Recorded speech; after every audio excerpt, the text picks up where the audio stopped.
ఎంతమంది జీవితాల్లో దేవుడు నిజంగా కృపామయుడుగా ఉన్నాడండి? ఈ సంవత్సరం అంతా దేవుడు ఆశ్చర్యరీతిగా, మీకు ఆశ్చర్యంగా ఉండకపోవచ్చేమో, నాకేం ఆశ్చర్యం అండి, నా జీవితంలో అంతా బాధే వేదనే. మీరు బ్రతుకున్నారంటేనే ఆశ్చర్యం. నమ్ముతున్నారా? If your still living, it's a miracle from God.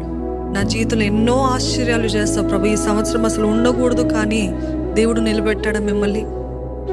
మనం వచ్చేస్తామండి ఇంకా 10-11 రోజుల్లో, లేకపోతే ఒక 2 వీక్స్లో ఈ ఇయర్ ఎండ్కి వచ్చేస్తాం. ఇంకా నా దేవుడు నాకేం చేయలేదు కాదు, కానీ దేవా ఇంతవరకు నడిపించినావు దేవా, నీకు వందనాలు ప్రభాని. ఇంతవరకు నడిపించిన దేవా నీకు స్తుతులు ప్రభా. ఏమిస్తాను ప్రభా నువ్వు చేసిన దానికి? ఏమి ఇవ్వగలుగుతానయ్యా?